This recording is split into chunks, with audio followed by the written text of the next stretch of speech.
Ads లేకుండా latest episodes చూడండి.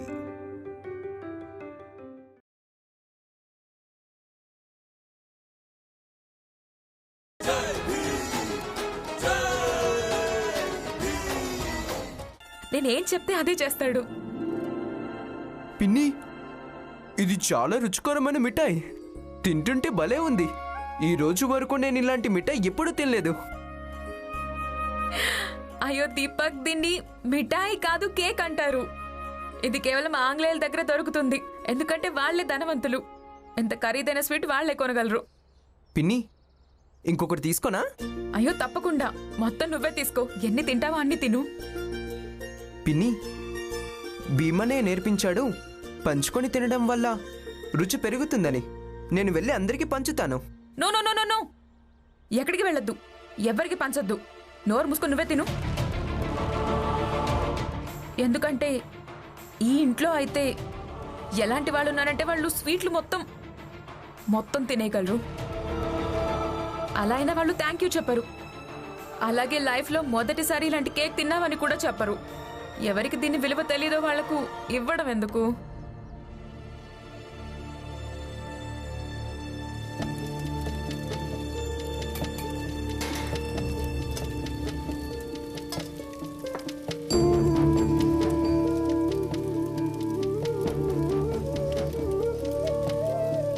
అందరి పరువు మట్టిలో కలిపేశావు కదా. నువ్వు ఒక్క మిఠాయికి కకుర్తి పడ్డావా? ఇప్పుడు పిల్ల మన గురించి ఏమనుకుంటుందో ఏమో. వీళ్ళు చాలా కక్కుర్తి, ఇంకా ఆశపోతులని. అప్పుడు నాకు మిఠాయి ఊసేయడం ఒప్పనిపించలేదు. అది అన్నాన్ని అవమానించడం. ఇక మనమందరం అన్నాన్ని సంపాదించడం కోసమే కష్టపడుతున్నాం. అందుకే అక్కడ మాట్లాడడం మంచిదనిపించలేదు. మంచిదనిపించలేదంటే అనవసరమైన దానికే ఎక్కడైనా మాట్లాడుతూ ఉంటావు కదా నువ్వు. ఇక అక్కడ మాట్లాడడం మంచిగా అనిపించలేదా? నువ్వు ఇలా చెప్పచ్చు కదా, ఆ మిఠాయి ఎంత రుచిగా ఉందంటే నువ్వు మయమర్చిపోయావు అని.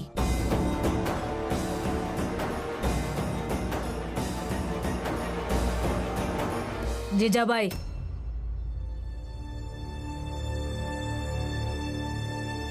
నువ్వు ఏం ఆలోచిస్తావో అది మాత్రమే అర్థం చేసుకుంటావు. ఇక ప్రశ్నలు ఎందుకు అడుగుతున్నావు? చేతనైతే అందరితో పాటు కూర్చొని చాయ్ అయ్యేదాకా ఎదురు చూడు, లేకపోతే బయటికెళ్ళి చూడు బాల ఏ విధంగా స్పృహలో లేని తన భార్యకు చాయ్ తాగిస్తున్నాడో. అసలు చూడాల్సింది మీరందరే కదా. ఏదైనా ఒక్క మార్గంలోనే నడవాలి. ఒకటి మీ ఆత్మాభిమానం, అలాగే గుర్తింపు ఎవరికి తక్కువ కాదు అనే మార్గంలో నడవండి. ఇదే భీమ్ రమ ఎప్పుడూ చెప్తూ ఉంటారు. ఒకవేళ మార్గం ఇదే అయితే ఎవరో ఇచ్చిన మిఠాయి ఉందే దాన్ని అక్కడే పారేయడం మంచిది కదా. మౌనంగా తినుండాల్సింది కాదు. లేదా మరో మార్గంలో నడవండి, అందులోనే మన జాతి మొత్తం నడుస్తోంది. ఇలా అనుకొని మనం చిన్న జాతి వాళ్లమని, మన జీవితాలు కొంచెం మన సంఘర్షణల మీద నడుస్తుందని, ఇక కొంచెం ఇతరుల దయా దాక్షిణ్యాల మీద నడుస్తాయని. ఒకవేళ ఇలా అనుకుని బ్రతికితే బహుశా ఆ రుచికరమైన ఖరీదైన మిఠాయి ఈ రోజు మనందరం తినడానికి దొరికేదేమో. కానీ ఈమెకెవరు నచ్చ చెప్పాలి? అసలు చెప్పేవాళ్ళు ఎవరున్నారని.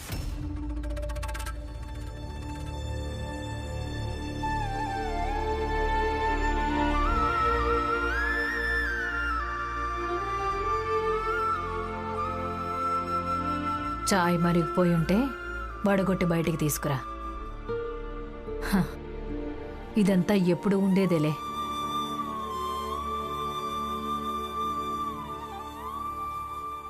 అక్క, నేను చెప్పేది వినండి.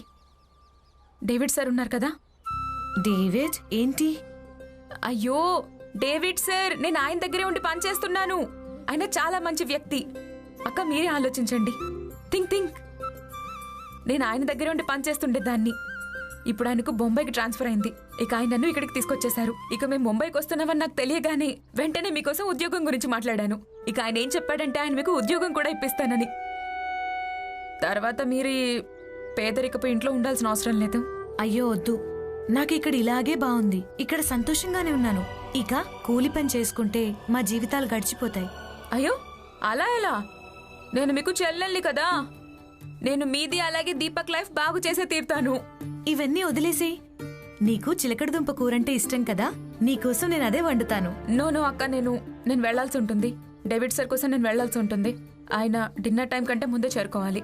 హా? కానీ ఆర్తి, ఈ డిన్నర్ అంటే అర్థమేంటి? అక్క, పెద్దవాళ్ళు పగటి భోజనాన్ని డిన్నర్ అంటారు. ఇక నేను పట్టుబట్టినా నువ్వెలాగో ఉండవు. నువ్వుండు, నీకోసం నేను ఛాయ్ తీసుకొస్తాను.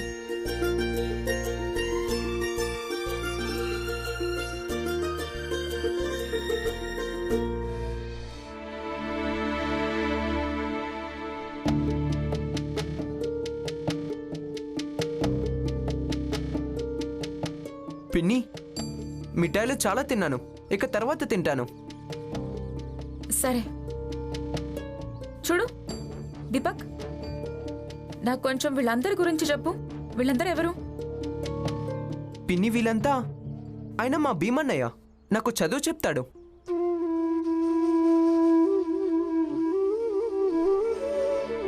కరుణ, కరుణ, ఇప్పటికైనా ఒకసారి కళ్ళు తెరిచి చూడు. నేను ఎంతసేపటి నుంచి ఇక్కడ కూర్చున్నాను. ఈ ఆశతోనే నువ్విప్పుడు లేస్తావు, అలాగే నువ్వు ఈ ఛాయ్ తాగుతావు. కరుణ, ఇప్పటికైనా స్పృహలోకి రా.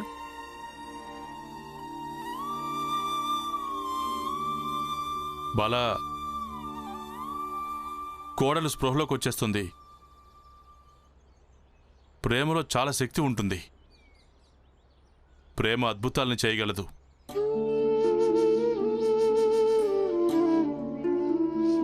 నేను కేవలం ఒకటే చెప్పగలను. కోడలికి స్పృహ వచ్చిన తర్వాత నువ్వు మాత్రం మర్చిపోవద్దు. లేదు నాన్న, నేనేం మారిపోను. ఇక నేను ప్రపంచం కోసం మారగలను, కానీ కరుణ విషయంలో కాదు.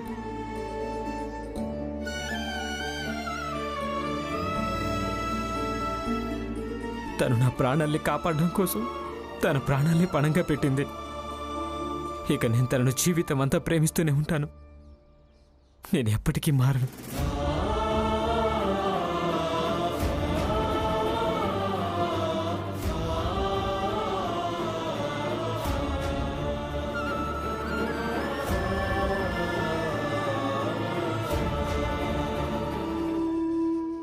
వావ్!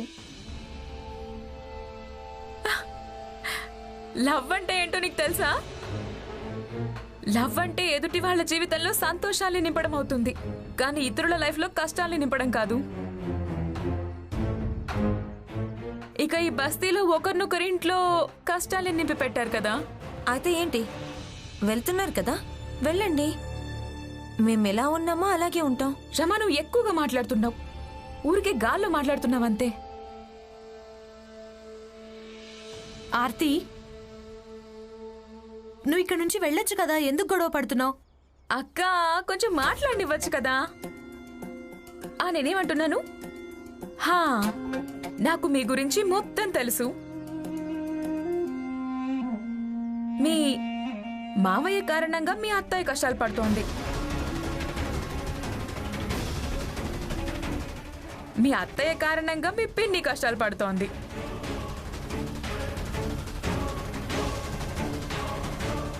ఇక మీ భార్య భర్తలిద్దరి కారణంగా మొత్తం బస్తీయే కష్టాలు పడుతోంది.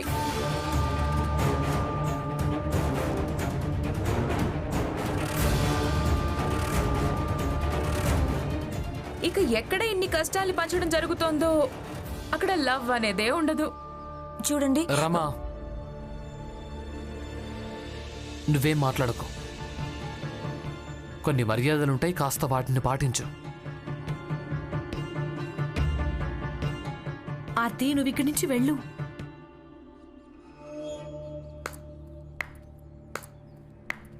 అసలు ఎందుకు ఎందుకు వెళ్ళాలి? తనన్నది నిజమే కదా. ఈ ఇంట్లో కష్టాలే నిండిపోయాయి, ప్రేమ కాదు.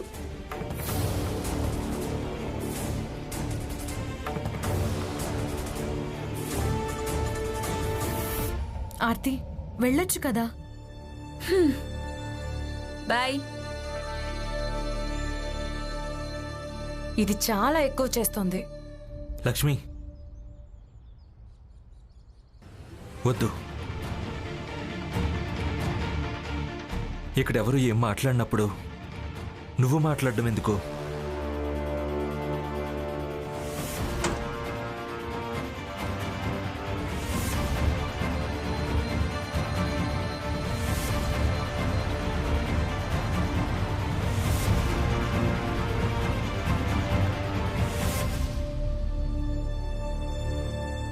రమా, మౌనంగా ఎందుకున్నావు? ఏం మాట్లాడవేంటి? లక్ష్మి, ఒకవేళ నువ్వు పని వెతుక్కోవడానికి బయటకు వెళ్ళాలనుకుంటే వెళ్ళొచ్చు, కానీ ప్రస్తుతం ఇది వాళ్ళ చేతుల్లో వదిలే.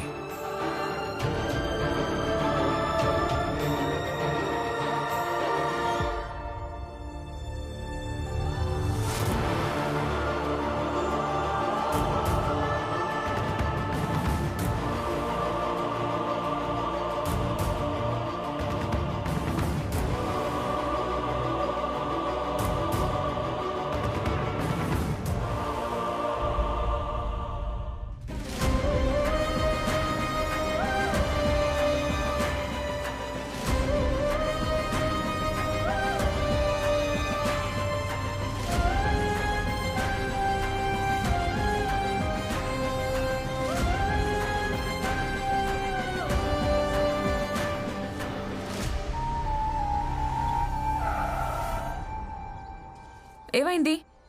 ఈమె అమ్మాయి కదా బస్తీలో ఎక్కువగా మాట్లాడింది.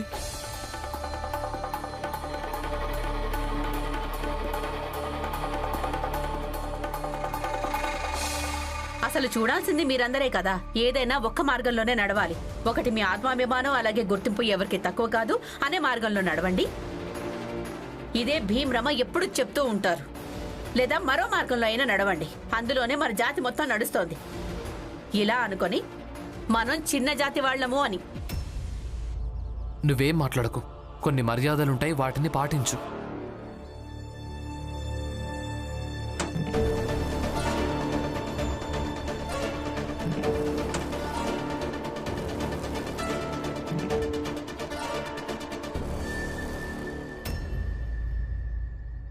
సాధారణంగా బానే మాట్లాడతావే, అక్కడెందుకు మాట్లాడలేకపోయావు? అక్కడ భర్త కుటుంబం వాళ్ళు అందరూ ఉన్నారు. ఇప్పుడు ఇక్కడెందుకు నిలబడ్డావు? Tell tell. టెల్ టెల్ కాదు, ఇప్పుడు నేను చెప్పేది విను. ఒకవేళ ఇంకెప్పుడైనా బస్తీకి వచ్చారంటే మా కుటుంబంతో మాత్రం పెట్టుకోకండి. అక్కడ నా భర్త చెప్పారు కదా, నేనేమైనా మాట్లాడుంటే అది మీ మర్యాదకు వ్యతిరేకం. అందుకే ఇక్కడికి వచ్చాను. అవునా? అంటే ఇదంతా భీమ్రావ్ అండతో చెప్పడం జరుగుతోందా? విన్నాను, భీమ్రావ్ లండన్, అమెరికా చదువుకోవడానికి వెళ్తున్నాడని. అది ఎప్పటికీ జరగదు. ఎందుకంటే అక్కడి కేవలం పెద్దవాళ్ళు లేదా డేవిడ్ లాంటి వాళ్లే వెళ్ళగలరు.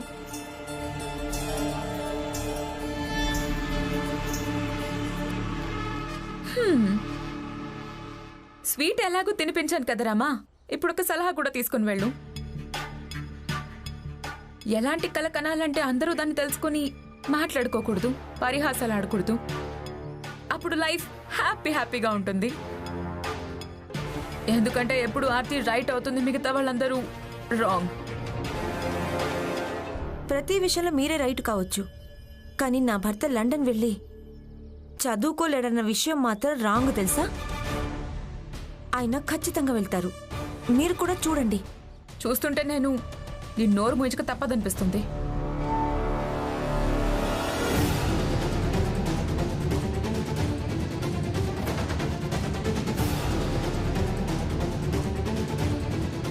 ఈ పోరాటాలు చేసే జాతి నోరు మూసుకుంటే మీకోసం ఎవరు గొంతెత్తుతారు?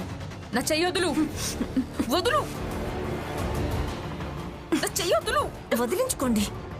నా చెయ్యొద్దులు. ఆర్తి గారు, ఈ రమాబాయి అంబేద్కర్ తన భర్తకు వ్యతిరేకంగా ఏమీ వినదు. మీరు ఈ విషయాన్ని బాగా గుర్తుపెట్టుకోండి. నా చెయ్యొద్దులు. Poor women. మీరు ఉన్నవాళ్ళు కదా, విడిపించుకోండి. ఈమెకి బుద్ధి చెప్పక తప్పేటట్లేదు. అప్పుడే ఈమె చెయ్యి వదిలేలా ఉంది. నువ్విలా వినవు కదా, నా చెయ్యి వదులు.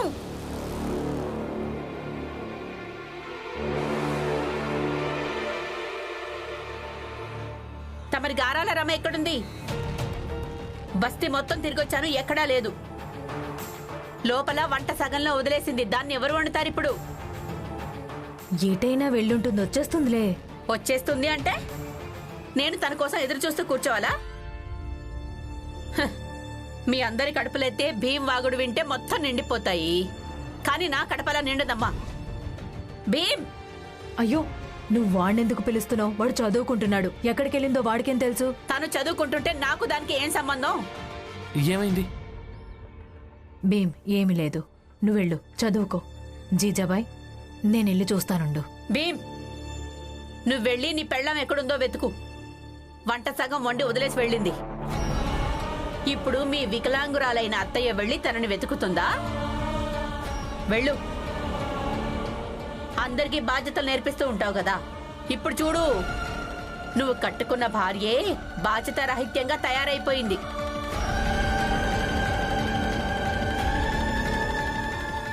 రమా, చూడండి రమా, నువ్వేం మాట్లాడకు. కొన్ని మర్యాదలుంటాయి, కాస్త వాటిని పాటించు. నేను చూసొస్తాను.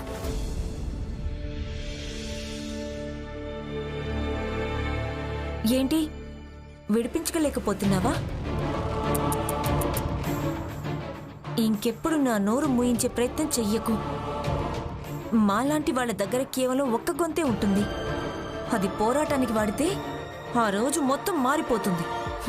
నేను కూడా నీ జాతి దాన్నే, కానీ నీలాగా నేను ఇలా గొంతు చుచ్చుకుని కేకలేస్తూ ఉండడం లేదు. నేను ఉన్న వాళ్ళ ఇంటి దగ్గరికి వెళ్ళి సహాయం అడిగాను. ఇక నన్ను చూడు, నేనిప్పుడు ఉన్నదాన్ని అయ్యాను. Big big lady.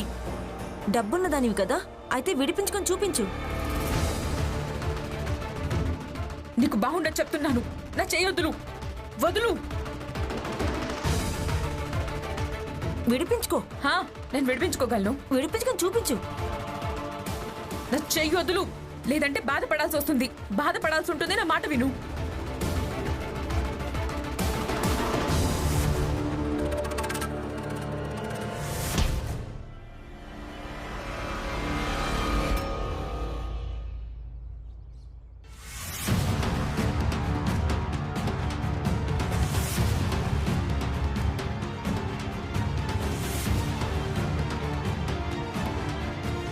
పురుషుడి వయ్యుండి ఒక స్త్రీ మీద వెనక నుంచి పిరికివాడిలా దాడి చేస్తావా?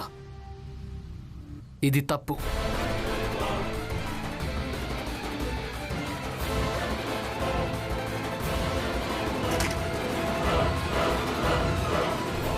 మీరిక నుంచి వెళ్ళిపోండి.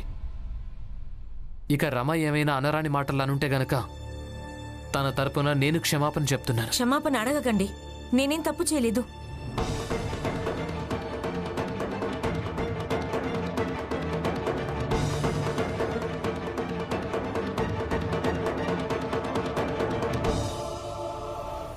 నేను నిన్ను వదిలిపెట్టాను రమా. రమా, రమా, నేను చెప్పేది విను. నువ్వు చేసింది సరైంది కాదు. పర్లేదు, ఇప్పుడు నేను వంట వండాలి. అత్తయ్య నా కోసం ఎదురు చూస్తుంటుంది. నేను వెంటనే వెళ్ళాలి. ఆగు రమా, ఆగు.